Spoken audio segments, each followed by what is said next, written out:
କରିବା ମୋର କର୍ତ୍ତବ୍ୟ। ଯେଉଁ ଆଧୁନିକତାର ସ୍ପର୍ଶରେ ଲୋକକଳାର ଅବକ୍ଷୟ ଘଟିଛି ତାକୁ ନଷ୍ଟ କରି ମୁଁ ଏହାର ବିକାଶ କରିବି।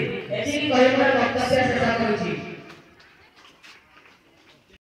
ମୁଁ ମୋର ମତ ଘୋଷଣା କରୁଛି। ଆମ ଓଡ଼ିଶାର ଲୋକକଳା ମାନେ ସାରା ଦେଶରେ ଏକ ପରିଚୟ ସୃଷ୍ଟି କରିଛି। ଲକ୍ଷ୍ମୀ ପୁରାଣ ପାଲା ଏହା ଦ୍ୱାରା ପୁଣ୍ୟ ମୂଲ୍ୟବୋଧ ଓ ଅଭିଜ୍ଞାନ ଆରୋପ ହେବା ଏକାକି ମଧ୍ୟ ପର୍ଯ୍ୟାପ୍ତ ନୁହେଁ। ବିଦ୍ୟାଳୟ ହେଉଛି ଗୋଟିଏ ସ୍ଥାନ ଯେଉଁଠାରେ ଛାତ୍ରଛାତ୍ରୀମାନେ ସେମାନଙ୍କର ପାଠ୍ୟକ୍ରମ ଅଭିଜ୍ଞାନ ଅର୍ଜନ କରିବା ସହ ଆବଶ୍ୟକ ଜ୍ଞାନ ଏବଂ ସଂସ୍କୃତି ସାହିତ୍ୟ ସମ୍ପର୍କରେ ଅବଗତ ହୁଅନ୍ତି।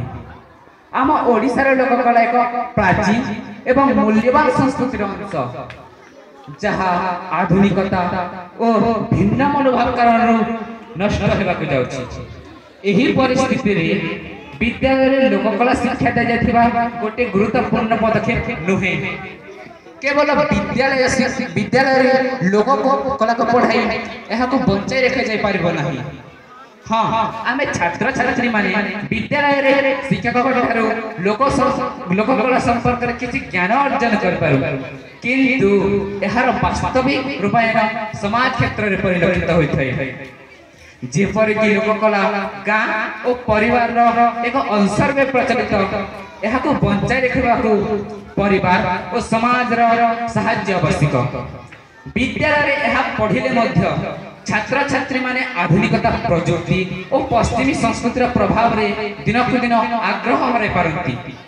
ଲୋକକଳାକୁ ବଞ୍ଚାଇ ରଖିବାକୁ ଆର୍ଥିକ ସାହାଯ୍ୟ ଆବଶ୍ୟକ, ଯାହା ବିଦ୍ୟାଳୟରେ ଶିକ୍ଷା ଦେଇ ନିଶ୍ଚିତ କରାଯାଇପାରିବ ନାହିଁ।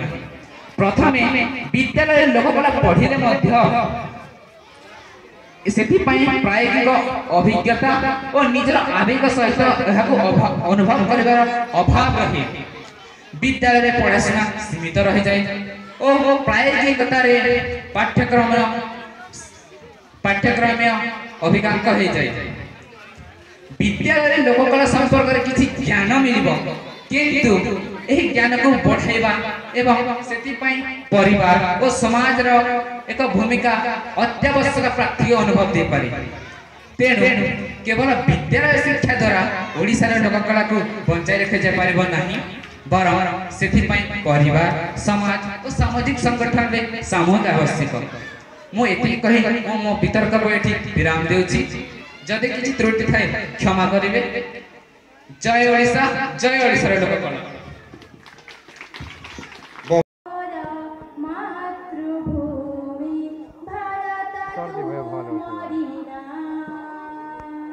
समान ना